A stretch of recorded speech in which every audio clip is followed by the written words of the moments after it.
Hello நண்பா miss, எப்படி இருக்கிறீங்க? அதாவது நம்ம கல்யாண வீட்டுக்கு போனோம்னு வச்சுங்களேன், இன்றைக்கெலாம் வந்து பார்த்தீங்கன்னா 15 வெரைட்டி 20 வெரைட்டின்னு வைப்பாங்க. அதில் எதடா திங்கிறது எதடா விடுறதுன்னு தெரியாமல் நமக்கு பிடிச்சதா பார்த்து தின்னுவிட்டு மீதெல்லாம் சரி போனால் போதுன்னு விட்டுட்டு போயிடுவோம். அப்படி தான் இருக்குது இன்றைக்கி என்னோட நிலைமை. என்னென்னு பார்க்குறீங்களா? கண்டென்ட் அவ்வளோ கொட்டி கிடக்கு. நான் எதை எடுத்து பேசுறது, யாருக்காக பேசுறது, இல்லை எவனை சோல் மேலே அப்புறதுன்னு தெரியாமல் எதனா சூஸ் பண்ணது முடிச்சுட்டு திடீர்னேன். ஏன்னு பார்த்தீங்கன்னு வச்சுக்கோங்க, ஒருத்தன் என்னன்னா திடீர்னு போய் மாடு மேய்ச்சி திடீர்னா, ஒரு பத்திரிக்கையாளர் என்னன்னா எப்படியாவது ஜாதி முத்திரையை குத்தணும்னு சொல்லிட்டு போஸ்ட் போட்டு திரிகிறாங்க. இன்னும் அந்த டிஎம்கே கொத்தடி மிஸ் என்ன பண்ணுறாங்கன்னா, ஒரு ட்வீட் எடுத்து வச்சுக்கிட்டு அந்த ட்வீட்டுக்கு 1008 விளக்கம் நொறநாட்டியம் பண்ணுறாங்க. இந்த பக்கம் பார்த்தீங்கன்னா ஒருத்தர் வந்து டாக்டர் படிக்க வச்சுக்கிட்டு இருக்காரு, இதெல்லாம் தான் பண்ணணும் அப்படின்னு சொல்லி ஐயோ முடியல, என்னால் சுத்தமாக முடியல. இது 10 ஒரு சைடு மாநாட்டு பிரச்சனை வேறு ஒரு சைடு ஓடிட்டு. இப்போ நான் எதை கவர் பண்ணுறது? சரி, நம்ம வந்து எல்லாத்தையும் கவர் பண்ண முடியாது. இருந்தாலும் இதில் 2 முக்கியமான டாபிக் என்னென்னு பார்த்தீங்கன்னா, வைரலாக போய்கிட்டு இருக்கிறது. ஒன்று வந்து பார்த்தீங்கன்னா அஜித்து, இன்னொன்று பார்த்தீங்கன்னா சூர்யா. ஸோ இவர்கள் 2 பேருடைய விஷயந்தான் பயங்கர வைரலாக போயிட்டுருக்கு. ஏன்னா நம்ம பசங்களுக்கும் மற்ற விஷயத்தை விட இந்த நடிகர்கள் ஏதாவது ஒன்று சொல்லிட்டாங்கன்னா அதை எடுத்து போட்டு இவங்க வச்சு செய்கிறதுன்னு பிடிக்கும். அப்போ அதற்கான பதில் கருத்து என்ன மாதிரியான விஷயங்கள், இதெல்லாம் நம்ம வந்து தெரிஞ்சுக்கணும்ல. வாங்க உள்ளே போய் தெரிஞ்சுப்போம். முக்கியமான இன்னொரு விஷயம், வாட்ஸ்அப் குரூப்னு ஒன்று ஆரம்பிச்சிருக்கேன். அது வந்து பார்த்திங்கன்னா அதோட லிங்க் வந்து டிஸ்கிரிப்ஷனில் கொடுத்துருக்கேன். மறந்துடாமல் நீங்கள் அதில் ஜாயின் பண்ணுங்கள். எதுக்கு குரூப் அப்படின்னு நீங்கள் கேட்கலாம். எல்லாத்துக்கும் ஒரு காரணம் இருக்குது. அதற்கான வேலைகள் போய்கிட்டு இருக்குது. மறக்காமல் ஜாயின் பண்ணிக்கிங்க. என்னோட சேனலுக்கு யாராவது ஃபஸ்ட் டைம் வரீங்கன்னா சப்ஸ்கிரைப் பண்ணிட்டு பெல் பட்டன் ஷேர் பண்ணுங்கள். மறக்காமல் கமெண்ட்ஸை போட்டுருங்க. நொடி தளபதி அவர்களை பற்றி தெரிஞ்சுக்கணும், தளபதிக்காக நான் என்ன பேசுகிறேன்னு நீங்கள் புரிஞ்சுக்கணும் அப்படின்னா என்னோடய சேனலை மறக்காமல் ஃபாலோ பண்ணுங்கள். அவங்களுக்குலாம்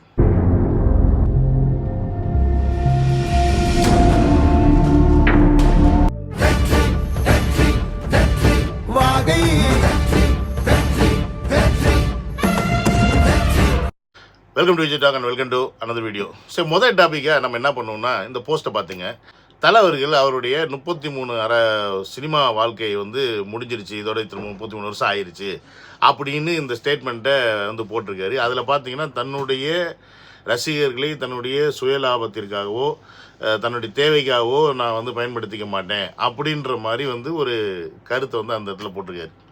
இதை எடுத்து வச்சுக்கிட்டு எல்லா கொத்தடி மியூஸும் இப்போ என்ன பார்த்தீங்கன்னா கதை ஆரம்பிச்சிட்டேன். பார்த்தீங்களா, தலை மாதிரி வருமா, தலை போல் வருமா, தலை போல் வருமான்னு சொல்லிட்டு கதறிக்கிட்டு இருக்காங்க. ஏன்னா தளபதி அவர்கள் வந்து சுயலாபத்திற்காக ரசிகர்களை வந்து யூஸ் பண்ணுறாரு அப்படின்றது அவங்களோட பாயிண்ட் ஆஃப் வியூ. இதை வந்து உண்மையாலுமே அஜித் அவர்கள் வந்து பர்பஸாக இதை போட்டாரா, இல்லை 33 வருஷம் ஆயிடுச்சுன்னு எதார்த்தமாக போட்டாரா, இப்படி பல கேள்விகள் இருக்குது. பட் இருந்தாலும் ஏன்னா 25 வருஷம் ஆயிடுச்சுன்னு ஒருத்தவங்க கொண்டாடி போடலாம், 50 வருஷம் ஆயிடுச்சுன்னு கொண்டாடி போடலாம். பட் 33 வருஷத்துக்கு இந்த மாதிரி ஸ்டேட்மெண்ட் போடுவாங்களா அப்படின்ற சந்தேகங்கள் இருக்குது. பட் இருந்தாலும் ஃப்ரெண்ட்ஷிப் டேன்னு ஒன்று வந்துச்சு இப்போ ரீசெண்டாக. ஒருவேளை அதை மீன் பண்ணி கூட அவர் போட்டிருக்கலாம். பட் எல்லாத்துக்கும் மேலே இந்த மாதிரி போடுறதுல அரசியல் நோக்கம் இருக்கா அப்படின்னா, அஃப்கோர்ஸ் எல்லா நடிகர்களும் சரி, எல்லா பெரிய மனுஷங்களும் சரி ஒரு ஸ்டேட்மெண்ட் கொடுக்குறாங்க அப்படின்னா அந்த ஸ்டேட்மெண்ட்டுக்கு பின்னாடி 1000 அர்த்தங்கள் கண்டுபிடிக்கப்படும், 1000 விளக்கங்கள் கொடுக்கப்படும். இருக்கிற அரசியல் கட்சிகள்னால இல்லை வேறு ஏதாவது ஒரு ரீசனுக்காகன்னு கூட வச்சுக்கோங்களேன். அப்படி இருக்கும்போது இது போன்ற பெரிய நடிகர்கள் இந்த மாதிரி ஒரு ஸ்டேட்மெண்ட்டை கொடுக்கணுமா அப்படின்றத அவங்க யோசிக்கணும். அதை மீறி அவங்க கொடுக்குறாங்கன்னா அழுத்தத்தின் பேர் கொடுக்குறாங்களா, இல்லை அறியாமையில் கொடுக்குறாங்களா, இல்லை அவங்க வந்து யதார்த்தத்தில் கொடுக்குறாங்களா அப்படின்றது வந்து அவங்களுக்கு மட்டும்தான் தெரியும். பட் இருந்தாலும் நம்ம அதெல்லாம் தூக்கி ஓர வச்சுட்டு இன்றைக்கி இந்த கொத்தடி மீசை எடுத்து வச்சு இதை பேசிக்கிட்டு இருக்காங்களே அவங்களுக்கு தான் நம்ம செருப்படி கொடுக்க போகிறோம். அதாவது என்னென்னா, அஜித் அவர்கள் வந்து தன்னுடைய ரசிகர்களை சுயலாபத்திற்கு யூஸ் பண்ண மாட்டாரா? ஸோ அப்போ அரசியலில் இளைஞர்களை என்னை பின்பற்றுவர்களை கொண்டு வர்றது வந்து சுயலாபமாடா? ஏண்டா கூமுட்டிங்களா? நான் தான் கேட்குறேன். விஜய் தூக்கி ஓர வச்சுருங்க, அஜித் தூக்கி ஓர வச்சுருங்க. இன்றைக்கி என்னுடைய சேனலில் ஒரு 35,000 பேர் ஃபாலோ பண்ணிகிட்ருக்கீங்க. இப்போ நான் உங்களுக்கு வந்து அரசியல் மயப்படுத்துகிறேன். அரசியல் என்ன நடந்துக்கிட்டு இருக்குது, தமிழ்நாட்டில் எப்படிப்பட்ட அரசியல் நடந்துக்கிட்டு இருக்குது, ஒவ்வொரு கட்சியின் தலைவர்கள் என்ன மாதிரியான கோட்பாடுகளை கொண்டு வராங்க, அவங்க எதெல்லாம் சொல்லிவிட்டு திருப்பி எதெல்லாம் செய்யாமல் மக்களை முட்டாளாக்கிட்டு இருக்காங்கன்னு நான் ஒரு விஷயத்தை எடுத்து வைக்கிறேன் அப்படின்னா இது தவறா அப்படின்றதான் என்னுடைய கேள்வி. அப்போ இந்த என்னை ஃபாலோ பண்ணுற நபர்களுக்கு நான் நல்லது கெட்டது அப்படின்ற சில விஷயங்கள் நம்ம சொல்லிக் கொடுக்கும்போது அது தவறு இல்லையா? இப்போ இதே நான் என்னுடைய இந்த ஃபாலோவர்ஸை வந்து வச்சு எனக்கு வந்து என்னால் வருமானம் பண்ண முடியும். எப்படி? நான் 1xbet ஆடு போடுறேன் அப்படின்னு வச்சுக்கோங்க. நிறையா வந்து நீங்கள் ஃபாலோ பண்ணுங்கன்னா நீங்கள் அதில் சேர்ந்து இந்த ரம்மி ஆடி இல்லை கம்மி ஆடி அதில் நாசமாக போவீங்க. அது என்னுடைய சுயலாபம். நான் சம்பாதிக்க முடியாதுல்ல. அதை நான் செய்கிறேன்னா செய்யலை. அதே மாதிரி உங்களை வந்து நான் வேறு ஏதாவது பழக்க வழக்கத்துக்கு இல்லை வந்து தீய சக்தியில் வந்து உங்களுக்கு வந்து திசை திருப்பி விடுற மாதிரி நான் பேசுகிறேன் அப்படின்னா அது என்னுடைய சுயலாபத்துக்காக. இப்போ ஒரு மனிதன் வாழ்கிறதுக்கு தேவையான விஷயம்தான் அரசியல். அது நம்ம சந்தோஷமாக சுதந்திரமாக வாழணுன்றதுக்காக தான் வந்து 1947க்கு முன்னாடி நம்மளுடைய தாத்தன் பாட்டன் பூட்டன் எல்லாம் சண்டை போட்டு கஷ்டப்பட்டு உசுரை விட்டு சுதந்திரம் வாங்கி கொடுத்தாங்க. நமக்கான தலைவர்களை தேர்ந்தெடுக்கக்கூடிய அந்த அதிகாரத்தையும் வழங்கியிருக்காங்க. அப்படின்னும் போது அந்த அதிகாரத்தை நம்ம சரியாக யூஸ் பண்ணுறோமா பண்ணலையா அப்படின்றது தான் இங்கே பிரச்சனையே. அதை அறியாமையாக பண்ணி வச்சுட்டாங்க நம்மளை ஆண்டுகிட்டு இருந்தவங்க அப்படின்றது தான் உண்மை. ஸோ அந்த அறியாமையை போக்க வேண்டிய வேலையும் கடமையும் நம்மை போன்ற ஒவ்வொருத்தருக்குமே இருக்குது. பட் இருந்தாலும் மிகப்பெரிய லெவலில் ஒருத்தரை பின்பற்றக்கூடிய ஒரு கூட்டம் இருக்குது அப்படின்னா அந்த கூட்டத்தை சரியாக வழிநடத்தி செல்வதில் தான் ஒரு மனுஷனோட தலையாய கடமை. நான் சொல்கிறது ஒரு தலைவன் சொல்ல, ஒரு மனிதனோடைய தலையாய கடமை. ஸோ அப்படி அது வந்து விஜயின் மட்டும் இல்லை, அது வந்து எந்த ஒரு நபராக இருந்தாலும் சரி. அவர் வந்து ஒரு ஒரு எப்படி சொல்கிறது, பிள்ளைகளுக்கோ இல்லை மற்றவர்களுக்கோ ஒரு பேச்சை வந்து கொடுக்குற ஒரு தொழில் செய்யலாம், இல்லைன்னா வந்து ஒரு ஒரு தியானத்தை சொல்லி கொடுக்குற ஒரு தொழில் செய்யலாம், இல்லை ஒரு யோகா, ஒரு இந்த மாதிரி பல விஷயங்கள் இருக்குது. அதை மெடிடேஷன், இந்த மாதிரி ஊக்குவிக்கிற மாதிரி மோட்டிவேஷன் ஸ்பீச் கொடுக்குறவராக இருக்கலாம். இந்த மாதிரி பல வேலைகள் செய்யக்கூடிய நபர்களை ஒருத்தர் பின்னாடி ஒரு 5000 பேர் 10,000 பேர் 50,000 பேர் 1,00,000 பேர் ஃபாலோ பண்ணுறாங்க அப்படின்னா அந்த நபர்களை சரியான வழியில் கொண்டு போக வேண்டியது கடமை வந்து அந்த இடத்துல இருக்கக்கூடிய, அந்த இடத்துல இருந்து பேசக்கூடிய நபர்கிட்ட இருக்குது. ஸோ அப்படிப்பட்ட ஒரு நபர் தான் தளபதி அவர்கள். அவர் இன்றைக்கி சினிமா துறையிலிருந்து எத்தனை கோடி இளைஞர்கள் மக்கள் அவரை ஃபாலோ பண்ணுறாங்க அப்படின்னா, அவரை வந்து ரசிக்கிறாங்க, அவருக்கு வந்து பணம் கொடுத்து அவரை படத்தில் நெருக்கி வைக்கிறாங்க அப்படின்னா அவருடைய எண்ணம் என்னென்னா, நம்மளால் ஒரு சேவை மையமாக இருந்தோம்னா, மக்கள் இயக்கமாக இருந்தோம்னா, நம்மளால் முடிஞ்ச ஒரு சில நல்ல உதவிகள் மட்டும்தானே செய்ய முடியும். அது கூட இந்த அரசாங்கத்துக்கு, இந்த அரசியல்வாதிகளுக்கு ஒத்துழைச்சா மட்டும், இல்லைன்னா நம்மளை செய்ய விட மாட்டாங்க. அப்படின்றது தான் பிரச்சனை. அதை நீங்களே நிறைய இடத்துல பார்த்துருப்பீங்க. கல்வி கொடுக்குற இடமா இருக்கட்டும், அதை இடிக்கிறாங்க. ஒரு சாப்பாடு போடுற இடத்த உடைக்கிறாங்க. எந்த ஒரு விஷயத்தையும் செய்ய விடாமல் தடுக்கிறாங்க. ஏன் ஃபயர் நெருப்பு பற்றிக்கிட்டு எரியுதுன்னு சொல்லி காப்பாற்ற ஓடினா அந்த மாதிரி பெண்களை எட்டி உதைக்கிறாங்க. இவ்வளவும் நடக்குதில்ல, பார்த்துக்கிட்டு தானே இருக்கிறீங்க. அப்போ அரசியல் அப்படின்றது அதிகாரம். அந்த அதிகாரம்ன்றது வந்து சாமானிய மக்கள் மேலே தான் எப்பயுமே திணிக்கப்படுது, வசதி படைத்தவர் மேலே இல்லை அப்படின்றத புரிஞ்சுக்கிட்டவர் இன்றைக்கி நம்ம ஒரு வசதியான வாய்ப்பான நம்ம வந்து அந்த இடத்துல இருக்கோம், கரைபடியாத கையாக இருக்கிறோம். நம்மளால் இந்த இடத்துல இறங்கி வெறும் ஒரு குறிப்பிட்ட மக்களுக்கு மட்டும் செஞ்சால் போதும்னு இல்லாமல் ஒட்டுமொத்த தமிழக மக்களுக்கும் நல்லது செய்யணும் அப்படின்னு ஒருத்தர் இறங்குறா அப்படின்னா அது எப்படி சுயநலமாகும்? அதுதானே பொது நலம். இப்போ சுயநலமாக ரசிகர்களை வைத்து சம்பாரித்து தான் உண்டு தன் குடும்பம் உண்டு நாங்கள் வாழ்ந்தால் போதும் அப்படின்னு இருக்கிற நடிகர்கள் மத்தியில் இந்த பணத்தையும் விட்டு பேரையும் புகழையும் விட்டுட்டு ஜாலியாக இருந்து வாழ்க்கையை விட்டு இங்கே வந்து இந்த மாதிரி இத்து போன நாதாரிங்க ஈத்திரைங்கள்ட்டெல்லாம் பேச்சு வேண்டிய அவசியம் இங்கே இருக்குது. இன்றைக்கி அஜித் அவர்கள் வந்து சம்பாதிக்கிறாரு அப்படின்னா இன்றைக்கி அந்த காசை வைத்து கொண்டு தான் அவர் வந்து இன்றைக்கி கார் ரேசராக இருக்கிறார். அவருடைய பேஷன், அதுக்கான செலவு, அந்த செலவுக்கான ஃபேம், இந்த ஃபேமெல்லாம் எங்கேருந்து வந்துச்சு? ரசிகர்கள் கொடுத்தாங்க. சரி, அஜித் அவர்கள் திருப்பி என்ன தமிழ்நாட்டு மக்களுக்கு கொடுத்தாரு, ரசிகர்கள் கொடுத்தான்னு கேள்வி கேட்டால் யாருக்கிட்டையும் பதில் இருக்காது. கேட்டால் என்ன சொல்லுவாங்கன்னா, அவர் தன்னம்பிக்கை தான் எங்களுக்கு அப்படின்வாங்க.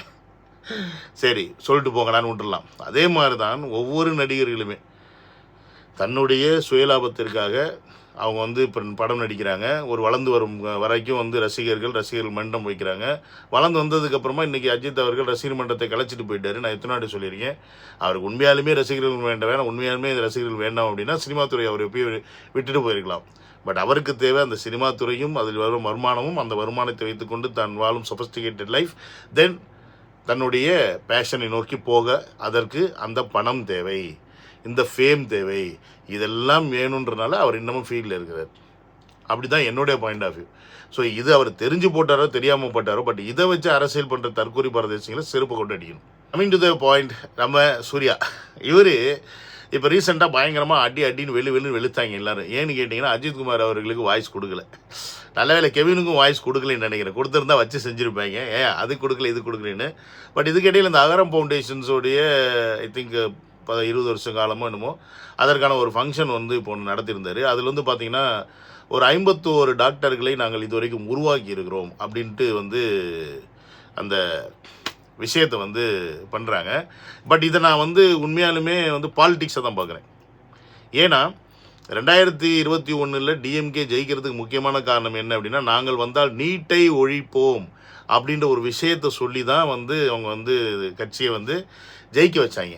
ஆனால் இந்த வாட்டி அந்த பாச்சா பழிக்காது அப்படின்றதுக்காக வேற ஒரு யுக்தியை வந்து டிஎம்கே யூஸ் பண்ணியிருக்கு. ஸோ அந்த யுக்தியை அப்படி பார்ப்போம். அதுக்கு முன்னாடி முக்கியமான ஒரு விஷயம் என்னன்னு கேட்டிங்கன்னா, இதை வச்சுக்கிட்டு இன்றைக்கி சூர்யா பேன்ஸ்லேருந்து மற்ற கொத்தன் மீன்ஸ்லாம் ஃபயர் விட்டுத்துறாங்க. பார்த்தியா, ஒரு மனிதன் 51 டாக்டரில் உருவாக்கி வச்சுருக்காரு. இதுதான் உண்மையான அறம், இதுதான் உண்மையான மக்களுக்கான சேவை. விஜய் மாதிரி அரசியலுக்கு வந்து என்ன பண்ண போகிறார் அப்படின்னு விஜயை பார்த்து கேட்கக்கூடிய இந்த நாதாரிகள் மற்ற எந்த அரசியல் கட்சி நாதாரிகளையும் கேட்பதில்லை அப்படின்றத நம்மளுடைய குறைபாடு. ஏன்னா அப்போ எல்லாருமே அரசியல் கட்சி இல்லாமல் இந்த மாதிரி சூர்யா மாதிரி சம்பாரித்து பிள்ளைங்களையும் மற்றவங்களையும் படிக்க வச்சுட்டு போயிடலாமல். எதுக்கு தமிழ்நாட்டில் சிஎம், எதுக்கு எம்எல்ஏ, எதுக்கு அப்புறம் இந்தியாவில் எம்பி, பிரைம் மினிஸ்டர்லாம் வேண்டாம் இல்லைடா? அறிகிட்ட முட்டா பயலுங்களா?